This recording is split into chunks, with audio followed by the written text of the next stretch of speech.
अंतरराष्ट्रीय युवा विद्वान, जैन दर्शन में यूनिवर्सिटी टॉप व गोल्ड मेडलिस्ट, जैन सिद्धांत एवं न्याय विषयों को सरलता से समझाने वाले, यूएसए, इंग्लैंड, ऑस्ट्रेलिया आदि अनेक देशों में जैन धर्म की महती प्रभावना करने वाले, पंडित टोडरमल पुरस्कार, युवा विद्वत रत्न आदि अनेक पुरस्कारों से सम्मानित मूर्धन्य विद्वान डॉक्टर संजीव कुमार गोधा जयपुर द्वारा जानिए धर्म का मर्म। इस कार्यक्रम के प्रायोजक हैं श्रीमान अश्वनी जैन, श्रीमती श्री जैन, कुमारी अनिका जैन, दिल्ली निवासी, जयपुर प्रवासी। हंत सिद्ध सूर्य उपाध्याय साधु सर्व अर्थ के प्रकाशी मांगलिक उपकारी हैं। तिनको स्वरूप जान रागते वही जो भक्ति काय को नवाई स्तुति को उचारी है। धन्य धन्य तिन ही ते काज सब आज भये, कर जोड़े बारे बारे वंदना हमारी है। मंगल कल्याण सुख ऐसो हम चाहत हैं, हो मेरी ऐसी दशा जैसी तुम दारी है। हो मेरी ऐसी दशा जैसी तुम दारी है। हो मेरी ऐसी दशा जैसी तुम दारी। क्षत्र चूड़ामणि नामक यह ग्रंथ, और इस ग्रंथ के द्वितीय लंब माने सेकंड चैप्टर से हमने कल चर्चा प्रारंभ की थी। सुंदर कहानी आगे बढ़ रही है धीरे धीरे।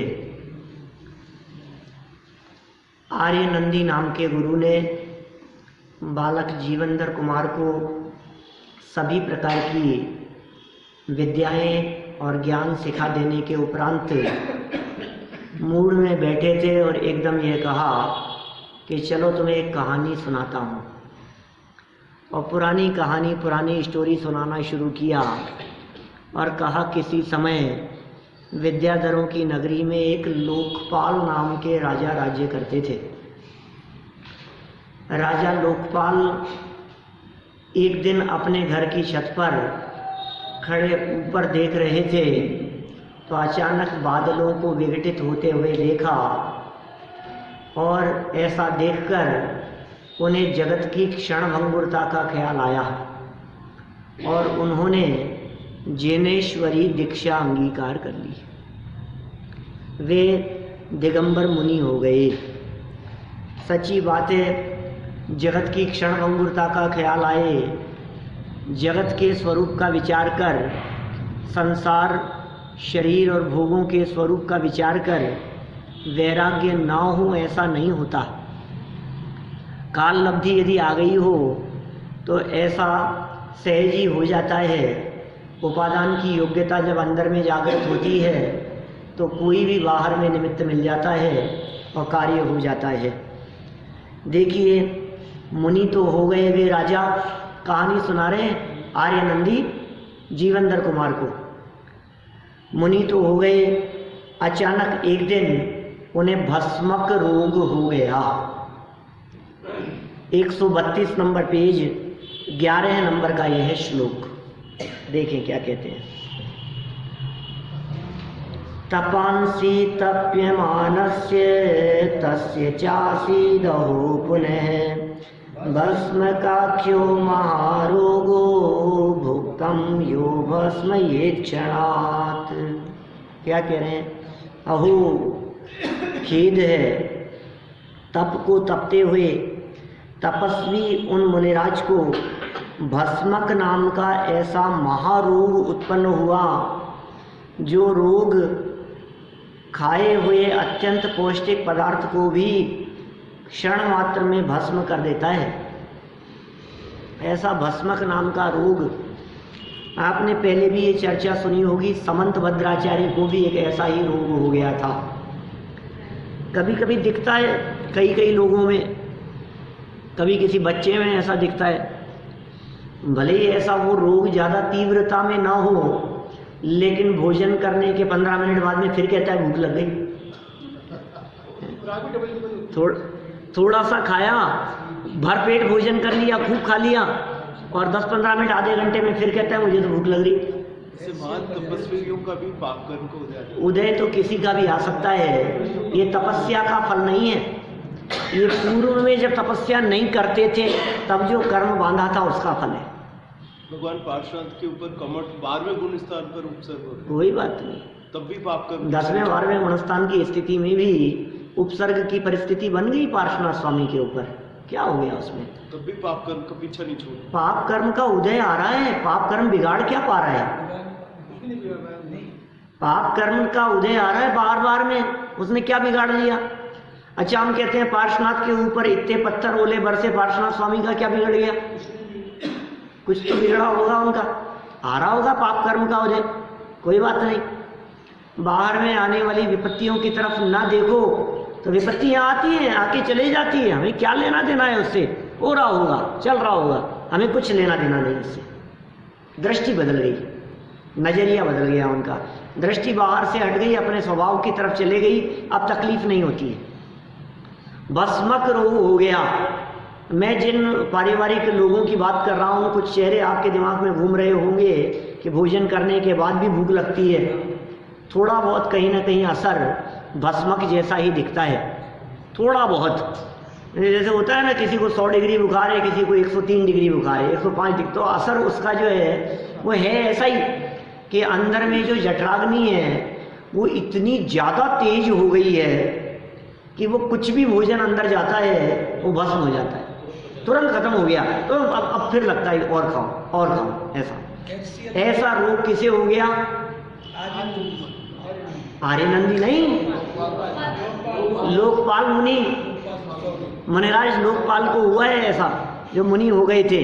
देखिए सरल अर्थ, यह अत्यंत आश्चर्य एवं खेद की बात है कि अति कठोर तप करने वाले मुनिराज को भी ऐसा भस्मक रोग हो गया, जिस कारण खाया हुआ पौष्टिक अन्न भी क्षण मात्र में ही भस्म होने लगा।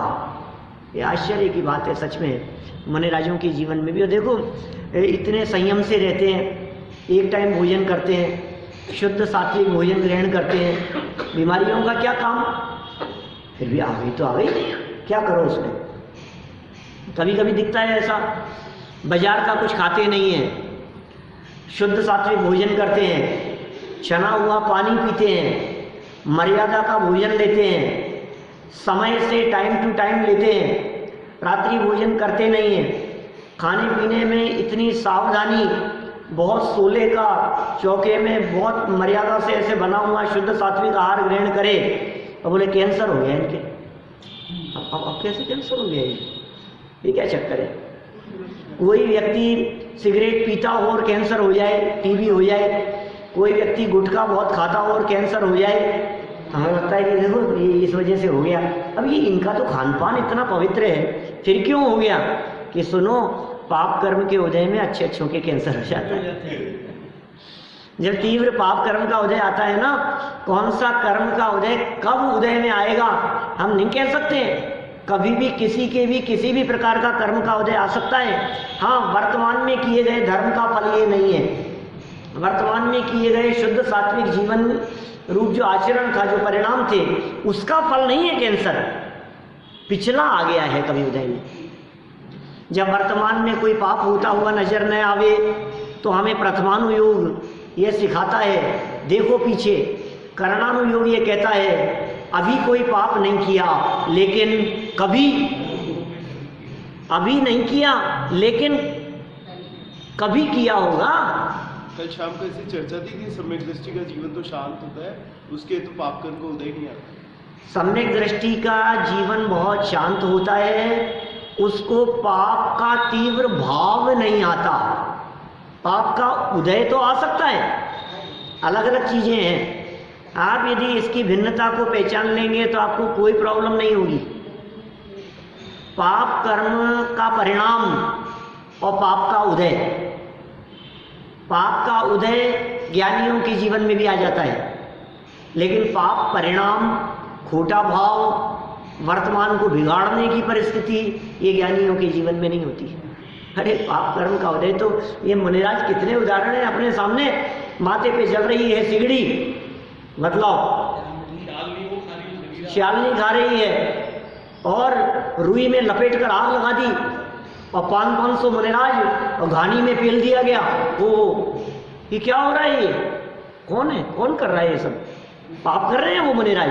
नहीं नहीं, 700 मुनिराजों के ऊपर भयानक उपसर्ग, 7 दिन तक चारों तरफ अग्नि जला दी गई, घास लगा दी गई, उठ नहीं सकते, कंठ रुद्ध गए हो, धुआं ही धुआं अंदर भर गया हो। क्या स्थिति हुई होगी? पाप का उदय था कि नहीं? ऐसा नहीं है, सबका अलग अलग है, साथ में भी हो सकता है, कभी कुछ ऐसी परिस्थिति भी हो सकती है। तो ये पाप कर्म का उदय तो आया, पाप नहीं कर रहे, धर्म कर रहे। अरे उस पाप कर्म के उदय के काल में भी वे मुनिराज ऐसा धर्म कर सकते हैं कि अभी भगवान बन जाए। ये पाप कर्म का फल जिसके निमित्त से आता हुआ दिखाई दे रहा है, जो उपसर्ग करता हुआ दिखाई दे रहा है, 5 मिनट बाद में देखना पिक्चर का जब एंड होगा तब क्या होगा। अभी ये जो मजे करते हुए विलेन दिखाई दे रहे हैं ना आपको, अरे क्या गाड़ियों में, अरे ऐसे गाड़ियां चलती है, एक के पीछे एक, 5-7 गाड़ियां ऐसे लाइन से, और जब वो उतरता है तो उसकी जो वीडियो दिखाते हैं, रिकॉर्डिंग जैसे दिखाते हैं, क्या ठाठ से चल रहा है, और गले में 5-5, 7-7 ऐसे सोने से लदा हुआ और चैन ड्रेस भारी दिखता है ना ऐसा। और फिर वो काली गाड़ी से उतरेगा, सफ़ेद गाड़ी से उतरेगा और चश्मा उतारेगा। क्या ठाठ दिख रहे हैं आपको? कि सुनो अरे ये दिख रहा है तुम्हारे को। 5 मिनट 10 मिनट बाद में, आधे घंटे बाद में जब पिक्चर एंड होने लगेगी ना, तो आपको पता लगेगा वो कैसे हाथ पांव जोड़ता नजर आएगा। अभी पिक्चर तो बाकी है। क्या ये उपसर्ग कर रहे हैं बड़े बड़े लोग? आपको लगता है राजा बलि ने क्या उपसर्ग किया? अरे सुनो, वो बलि एक मुनिराज, क्या एक श्रावक का वेश बना करके जब वे विष्णु कुमार आवे, हाथ पांव जोड़ता फिरा, चरणों में पड़ गया, जगह नहीं मिली उसको कुछ। ये है एंड। ये जो कर्म आज आपको ऐसा दिखाई दे रहे हैं, क्या उदय आया कर्म का? अरे क्या कर्मों ने भाई साहब अच्छे अच्छों को नहीं छोड़ा। कि सुनो, अच्छे अच्छों को नहीं, बुरों को नहीं छोड़ा। अच्छे अच्छे लोग तो इन कर्म से दृष्टि हटाकर स्वभाव में जम गए और कर्मों को छोड़ के भागना पड़ा उनका घर, कर्मों को उनका घर खाली करना पड़ा। परिस्थिति बदल जाती है। यहाँ देखो, भस्मक हो गया, भूख लगने लगी, पीड़ा होने लगी, क्षण मात्र में खाया हुआ पौष्टिक भोजन भी भस्म होने लगा। भस्मक रोग होने का कारण क्या है? कारण क्या था? नैहि वारयितुं शक्यं दुष्कर्माल्प तपस्यया विस्फुलिंगेन किं शक्यं दग्धो मार्द्रं पींधनम। देखो क्या कह रहे हैं भाई, निश्चय से थोड़ी सी तपस्या के द्वारा खोटा कर्म निवारण के लिए कोई भी समर्थ नहीं हो सकता। क्या कह रहे हैं? निश्चय से, नीतिकार कह रहे हैं, थोड़ी सी आपने कोई तपस्या कर ली तो कोई खोटा कर्म निवारण के लिए कोई भी समर्थ नहीं हो सकता। क्या अग्नि की जरा सी चिंगारी से गीला ईंधन जलने के लिए समर्थ है? बिल्कुल जलने के लिए समर्थ नहीं है। ये थोड़ा सा उसने तपस्या कर ली किसी मुनिराज ने, तो क्या उसका पाप कर्म सब नष्ट हो जाएगा, जल जाएगा? ऐसा नहीं होता।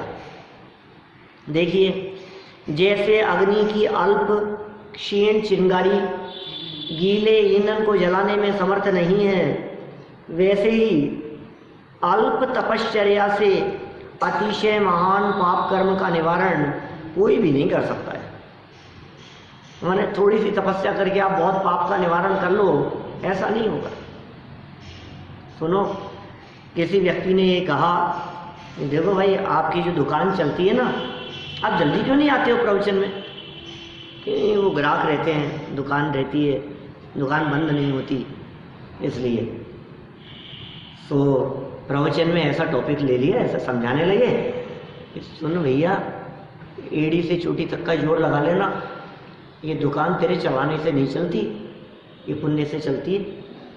क्या ऐसे ऐसे महापुरुष देखे हैं जो रात को 8 बजे नहीं, शाम को 5 बजे दुकान बंद करके चले आते। ऐसे ऐसे महापुरुष देखे हैं सुबह 10 बजे भी अपना कोटा पूरा हो गया, दुकान खोलने के 15 मिनट बाद में शटर डाउन करके आ जाए। ऐसे ऐसे महापुरुष किससे चलती है? ये दुकान पुण्य के योग से चलती है, और पुण्य प्रवचन सुनने से, मंदिर आने से, धर्म करने से बनता है। तो क्या करो, दुकान का शटर डाउन करो, मंदिर आओ। क्या अब क्या करें बोलो? अच्छी बात है, अभी तो उपाय बतला दिया। तो बात तो ऐसी है ना, तो दुकान का चलना आपकी इच्छानुकूल यदि कार्य है और पुण्य की वजह से होगा, और पुण्य मंदिर आने से, स्वाध्याय करने से, धर्म चर्चा में बैठने से बनता है। ठीक है, बात समझ में आ गई। अब उसने क्या किया, सामने वाले व्यक्ति ने सुनकर शाम को 5 बजे शटर डाउन करना शुरू कर दिया, मंदिर आना शुरू कर दिया 6 साढ़े 6 बजे, जो भी टाइम जैसा था उस अनुसार। 1 दिन हो गया, दुकान नहीं चली। 2 दिन हो गया, नहीं चली। बोले यार आप तो कहते थे दुकान चलेगी। अरे दुकान तो चल नहीं रही है, तो तुम्हारे कहने दुकान चलनी चाहिए थी ना। तो ये आचार्य यहाँ कह रहे हैं कि थोड़े से पुण्य से, जो अभी क्या हुआ है, अभी पुण्य का बैलेंस बढ़ना धीरे धीरे शुरू हुआ है। ये थोड़े से पुण्य से वो ज्यादा किया हुआ पाप कटता नहीं है। हाँ, उसके लिए आपको बहुत पुण्य चाहिए।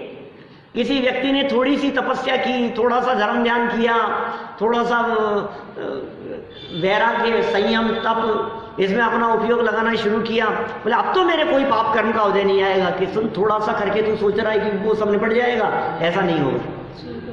खाते में 10 लाख डेबिट होने तो 5,000 जमा कराने से क्रेडिट, हाँ, क्या होगा? पूरे 10 लाख ही जमा कराने, उतना ही कर्जा उतरेगा। इसलिए काम तो इसी से होगा। बात तो सच्ची है। तपस्या से पूर्वबद्ध कर्म भी निर्जरा को प्राप्त हो जाते हैं। तपस्या करने से बड़े बड़े पाप कर्म भी उदय में आने के पहले नष्ट हो जाते हैं।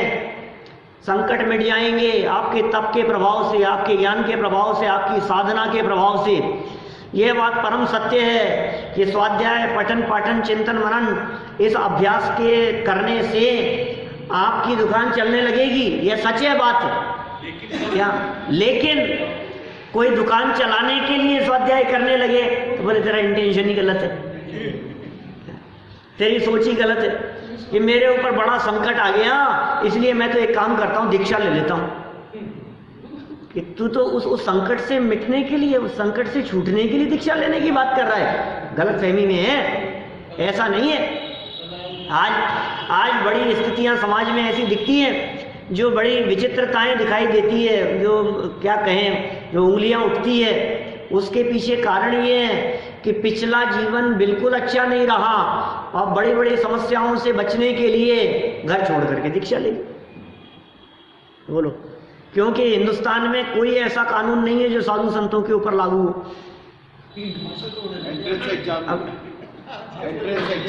बोलो क्या करें? बोलो ये अच्छा उपाय है? नहीं भाई, ऐसा नहीं चलेगा।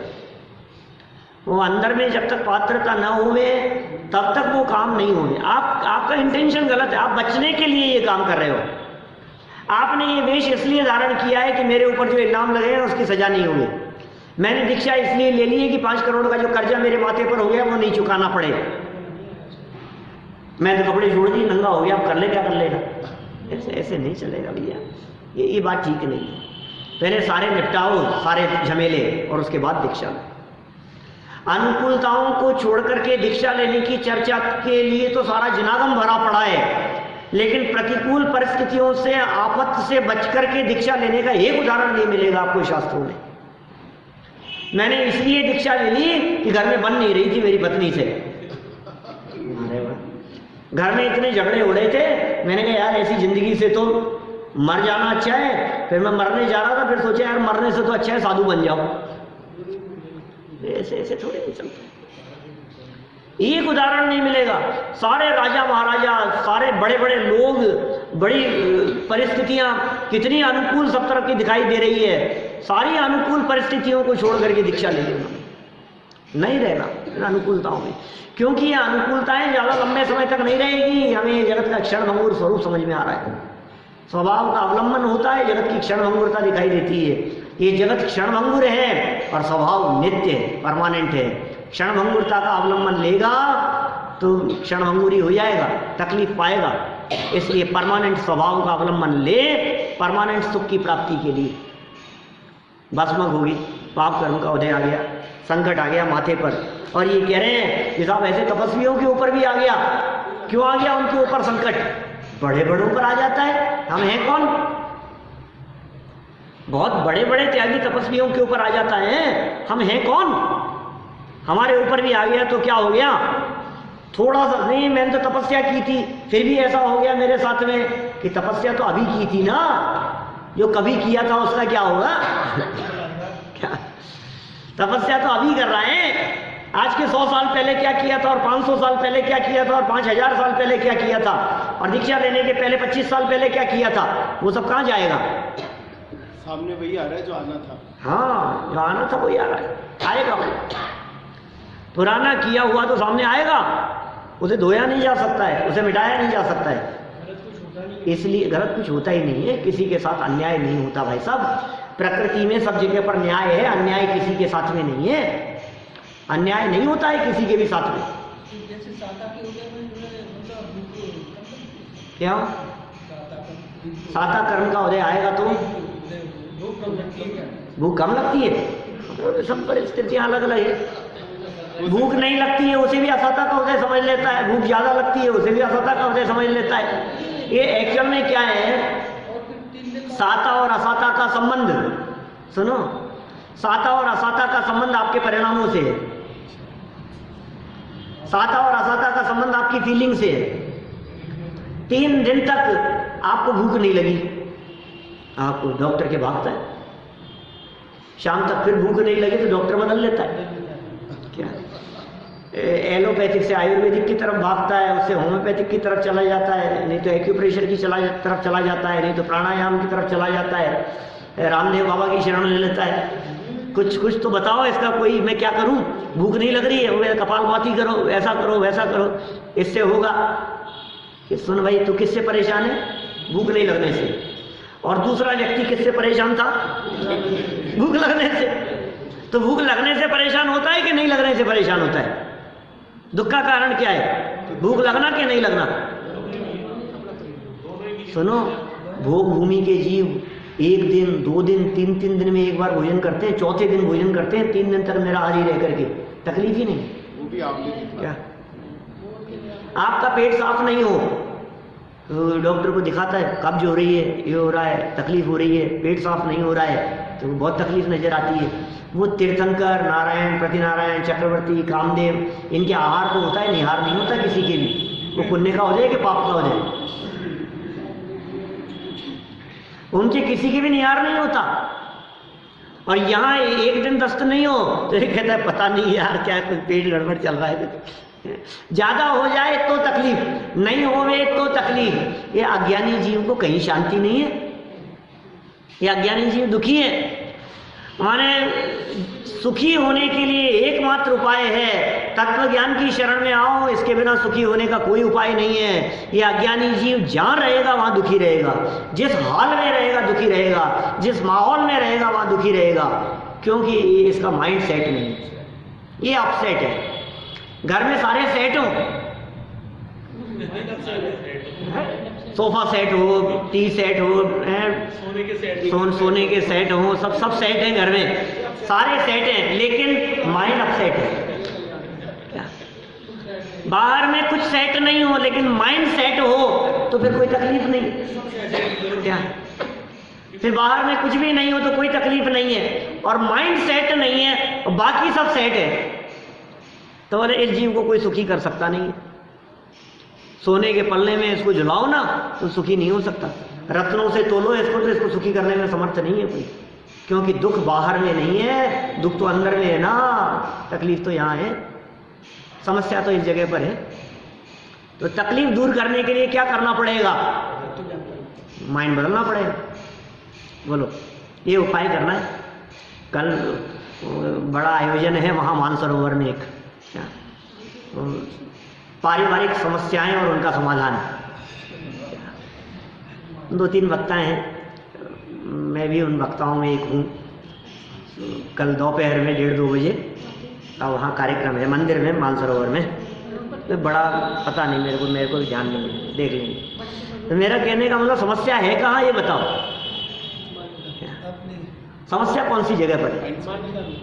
माइंड अपसेट है। और माइंड सेट कैसे होगा ये बता दो। चलो, माइंड यदि अपसेट है तो माइंड सेट कैसे होगा? मतलब माइंड सेट तो तब हो जब ये अज्जू भैया मुस्कुराना बंद कर दे। अरे यार तेरे को क्या तकलीफ है इनसे? तू खाम में परेशान है ना इनको देख करके। इन्हें नहीं साहब, ये बोलते बहुत हैं, पारस जी बहुत बोलते हैं इसलिए मैं परेशान हूँ कि तू जबरदस्ती इनसे परेशान हो रहा है। भाई साहब ये परेशान नहीं करते हैं तेरे को कि नहीं मैं इनसे बहुत परेशान हूँ। ये तो फटाफट 1 मिनट के अंदर मैसेज फॉरवर्ड कर देते हैं, ये ऐसा कर देते हैं, वो ऐसा कर देते हैं, मैं इनसे बहुत परेशान हूँ। ये आते ही नहीं है कभी भी, 15-15 दिन में 1 दिन आते हैं शक्ल दिखाने के लिए कि तू जबरदस्ती परेशान हो रहा है, तेरी परेशानी का कारण ये नहीं है कि नहीं साहब इनको सुधार दो तो मैं सुखी हो जाऊँ, ये सुधरेंगे तो मैं सुखी हो जाऊंगा। तो किसको सुधार रहा है भैया? पर में तेरी चलती नहीं है, तो जबरदस्ती दुनिया को सुधारना चाहता है। किसी हाल में किसी को नहीं सुधार सकते, अपने आप को सुधारना होगा। स्वयं नहीं सुधारना चाहता, दुनिया को सुधारना चाहता है। मतलब इसको सुधार दो, इसको सुधार दो, इसमें परिवर्तन कर दो, इसमें चेंजेस। कहाँ बदल रहा है? सारी दुनिया में बदल रहा है इधर उधर। सुन भाई, इधर बदल, इधर परिवर्तन यहाँ कर। माइंड कैसे सेट होगा? बोले ये जनवाणी, ये माइंड सेट करने का काम करती है, ये दिमाग को स्थिर करने का काम करती है। ये तत्वज्ञान जो हमारे को मिल गया है, ये तत्वज्ञान हमारे चित्त में शांति प्रदान करता है, ये आकुलताओं को मिटाता है, ये टेंशन को मिटाता है, इससे घबराहट मिट जाती है। ये काम होना चाहिए। यदि ये तत्वज्ञान, यदि ये जनवाणी, यदि ये जैन धर्म, ये जैन सिद्धांत आपके जीवन में नहीं है तो एड़ी से चोटी तक का जोड़ लगा लो, कुछ भी कर लो, आप करोड़ इकट्ठे कर लो, चाहे 100 करोड़ इकट्ठे कर लो, मिलियंस बिलियंस हो जाए आपके पास में, सुखी नहीं होगा। ये है जीवन जीने की कला, ये है आर्ट ऑफ लिविंग, ये तत्वज्ञान, ये हमारे जीवन को बदलता है। अब देखो समस्या दिख रही है, अरे साहब क्या करें, इतनी तपस्या करी और फिर भी उपसर्ग आ गया, फिर भी भस्मक रोग हो गया। ऐसे तपस्वियों के भी, एक टाइम भोजन करने वालों के बेचारे मुनि अवस्था में एक टाइम तो भोजन करते हैं, निरंतर आय मिलता है, विधि मिलने पर मिलता है तो करते हैं भोजन। अब इन पे भी ऐसा आ गया उपसर्ग। ऐसा क्यों हो गया? देखो दिखा रहे हैं यहाँ पे, सुनो भाई, ये जो खोटा कर्म है ना, ये पूर्व का बांधा हुआ है। उपसर्ग कोई नहीं आता है जहाँ सहयोग होता है, ऐसा कुछ नहीं। ये बुनी है तो इनके ऊपर मतलब जो खाने पर ही आया है मतलब। ऐसा नहीं है, माने किस पर आ जाए कुछ नहीं कहा जा सकता। इसका कोई नियम नहीं है, किसी तरह का कोई नियम नहीं बनाया जा सकता। उपसर्ग किसके ऊपर आएगा और किसके ऊपर नहीं आएगा, कोई नियम नहीं है। निमित्त तो उन्हीं को बनाएगा ना जो पास में। ऐसा कुछ नहीं है। ऋषभदेव स्वामी के ऊपर परिस्थिति ऐसी बन गई, उपसर्ग ही था वो, एक प्रकार से समझ लीजिए आप, कोई आहार देने की विधि नहीं जानता था ऋषभदेव स्वामी। मैं कह रहा हूं अजितनाथ स्वामी के ऊपर तो नहीं आया कोई भी संकट, संभवनाथ स्वामी के ऊपर क्यों नहीं आया, अभिनंदनाथ स्वामी के ऊपर क्यों नहीं आया, बोलो। सुमतिनाथ है, पद्मप्रभ है, क्यों नहीं आया इनके ऊपर उपसर्ग। चंद्रप्रभ है, पुष्पदंत है, शीतलनाथ है, श्रेयांसनाथ है, वासुपूज्य है, इनके ऊपर क्यों नहीं आया उपसर्ग। यही सब आप यदि कोई नहीं, जो व्यक्ति करेगा उसी के ऊपर आएगा संकट, ऐसा नहीं है। जिसने पूर्व में पाप किया होगा, पर ऐसा तो कोई इंसान ही नहीं मिलेगा जिसने पाप नहीं किया हो क्या। इसलिए उदय में तो सबके आता है, किसी ने कम और किसी ने ज्यादा। किसी के ऊपर आया हुआ संकट बहुत भारी संकट दिखाई देता है और किसी को लगता ही नहीं कि कोई संकट आया। संकट तो सबके ऊपर है।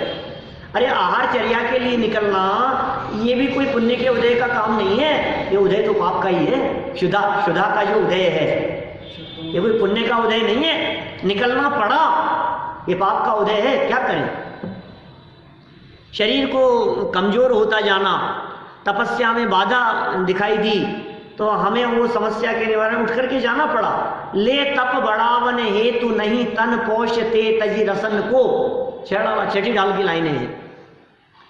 ले तप बढ़ावन हेतु, क्यों निकले आहार के लिए, क्यों चले गए आप ध्यान में, साधना में, तपस्या में अपने उपयोग को स्थिर न होते जाना।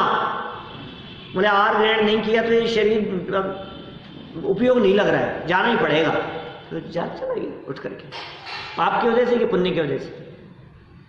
अब आप कहोगे साहब इनके ऊपर तो कोई उपसर्ग नहीं आया, पाप की वजह से तो उपसर्ग आते हैं। पाप की वजह से भूख भी लगती है, पाप की वजह से सर्दी गर्मी भी लगती है, पाप की वजह से कांटा भी लगता है, पाप की वजह से तो ये सब परिस्थितियां हैं, उनमें क्या फर्क पड़ गया, हो रहा होगा। बाहर में जो हो रहा है उसे होने दो, जो होता है सो होने दो, होनी को स्वीकार करो, स्वीकार करो, आप जो होता है उसे होने दो, परिस्थिति मत बदलो। ये ऐसे वाक्य हैं अपने पास में, ब्रह्म वाक्य जैसे हैं। परिस्थिति आपके कंट्रोल में नहीं है, परिस्थिति मत बदलो, बाहर में कुछ मत बदलो, सोच बदलो। और सोच कैसे बदलेगी कि चिंतन बदलो, कि चिंतन कैसे बदलेगा कि चिंतन के लिए खुराक चाहिए, कि खुराक कहाँ से मिलेगी, ये है ना, यहाँ से मिलती है खुराक। आपको खुराक कहाँ से मिलेगी, यहाँ से मिलती है खुराक। आप इस जिनवाणी का अवलंबन लो, आपने यहाँ अवलंबन लिया, सब काम सेट होते चले जाएंगे।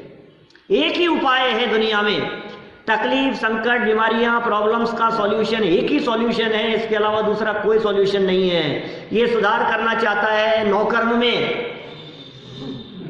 बस कहानी वही 25 मई 2017 पे नौकर्म या इसमें सारी की सारी भाग दौड़ कर रहा है, इसमें मेहनत कर रहा है, इसमें दिमाग लगा रहा है। अरे ये तेरे हिसाब से चल नहीं रहे, इनको चलाने वाली कोई दूसरी पावर काम कर रही है, वो है द्रव्य कर्म। ये जितने भी कंट्रोल चल रहा है इनका, ये इनके हिसाब से चल रहा है। अरे नहीं साहब, मेरे हस्बैंड है ना, ये बहुत बुरे हैं, ये अच्छे नहीं है, मैं बता नहीं सकती आपको क्या हाल है। ये जो बेटा है ना मेरा, ये जो हमारे ताऊ जी है ना, ये कितने खराब हैं हम आपको बता नहीं सकते। ये हमारे चाचा जी इतने ज्यादा वो हैं बदमाश, हम बता नहीं सकते कि सुनो चाचा जी तो खूब बदमाशी नहीं करना चाहें, लेकिन उनसे कोई बदमाशी करवा रहे हैं, अच्छा किसी और का हाथ है उनसे बदमाशी करवाने के पीछे कि हाँ क्या उनसे कोई बदमाशी करवा रहा है। बोले कौन है ऐसा करवाने वाला, बोले तेरे किए हुए द्रव्य कर्म। क्या ये करवा रहे, ये द्रव्य कर्मों ने सुपारी दे रखी है उनको। बोलो अब बदलाव कहाँ करें। अब ये कहता है इनको बदलो, अरे वाह इनको बदलो, इनको बदलो कि उदय को बदलो। अरे साहब कर्म तो दिखता ही नहीं है, उनको कैसे बदलूं मैं, ये बताओ कर्म कैसे बदल जाएंगे, कर्म तो दिखते ही नहीं है, कैसे बदलूं कर्म को भैया बतलाओ। कि सुन भैया परिणाम बदल, कि वो कैसे बदले जाते हैं यहाँ रोजाना सुनने के लिए क्या ये जिनवाणी सुनने के लिए आएगा, परिणाम बदलेंगे, जिनवाणी की शरण लेगा, शास्त्रों की शरण लेगा। और ऐसा नहीं पल्ला झाड़ करके मत उठ जाना, थोड़ी देर बैठ करके चिंतन करना, क्या नीचे उतरते उतरते बात करना इसके बारे में, नीचे उतरते ही तो बात दूसरी शुरू हो जाती है। क्या नहीं चलेगा, थोड़ी देर तक मंदिर में घंटा बजाते हैं ना, थोड़ी देर गूंजता है। मालभूत पाठमाला पाठ 4 में कही थी मैंने चर्चा आपसे, चौथा पाठ था देव दर्शन की विधि, तो उसमें ये चर्चाएं की थी मैंने। एक बार बजाते हैं तो कुछ देर तक गूंजता है, वो जड़ घंटा वो ये संदेश दे रहा है आपको कि सुनो भाई, एक बार बजता है तो कुछ देर तक आवाज़ गूंजती रहती है, तुम यहाँ से जाने के बाद में यहाँ का असर थोड़ी देर तुम्हारे दिलो दिमाग में गूंजना चाहिए। यदि खत्म हो गया तो फिर खत्म ही है सब, खत्म नहीं, इसका असर इतना चलना चाहिए कि 23 घंटे बाद जब दोबारा लौट करके आओ तो आपको इसका असर रहे। तब तक कितनी देर, एक लिमिटेड टाइम तक रहता है किसी भी बात का असर, तो आप इतना पावरफुल तरीके से उस बात को ग्रहण करो कि 23 घंटे तक असर रहे। और कभी एक दिन की छुट्टी करनी हो तो फिर आपको थोड़ा सा ज़्यादा पावर चाहिए। और यदि आपने मान लीजिए 5 दिन की छुट्टी कर ली बीच में, मंडे टू फ्राइडे, क्या तो फिर क्या होगा। यदि आपने 5 दिन की छुट्टी कर ली तो इसका मतलब छठे दिन आने के लिए आपको कुछ चाहिए वो पावर, नहीं तो छठे दिन आने का मन ही नहीं करेगा आपको। आप करके देख लो, शादी विवाह आदि किसी प्रसंगों में 5-7 दिन आप मत आओ, फिर क्या होता है, अब फिर वो अब ठीक है, अब कोई बात नहीं, अब एक दिन और से अब देखेंगे, अभी तो बहुत काम है, सोमवार से करेंगे हैं, अब सोमवार नहीं, अब आज भी थोड़ा और देखते हैं, अब क्या है, वही तो बातें हैं सब, छुट्टी हो गई, छूट गया। ये रोज चोट पड़नी चाहिए, रोज चोट पड़नी चाहिए, तब जाके काम होता है, एक आध दिन से काम नहीं होता है। अभी का किया हुआ भोजन कितने समय तक असर करता है? 6-8 घंटे। शाम का किया हुआ भोजन कितने समय तक असर करता है? 12 घंटे 14 घंटे, दूसरे दिन सुबह तक जो भी है। उसके बाद फिर असर खत्म, और असर खत्म हो जाएगा तो आपको दोबारा भोजन करने की जरूरत है, और दोबारा यदि आप भोजन नहीं करेंगे तो क्या होगा, फिर धीरे धीरे करके शरीर अब क्या हो रहा है, खुराक दोबारा चाहिए ना। इस कार्यक्रम के प्रायोजक हैं श्रीमान अश्वनी जैन, श्रीमती श्री जैन, कुमारी अनिका जैन, दिल्ली निवासी, जयपुर प्रवासी।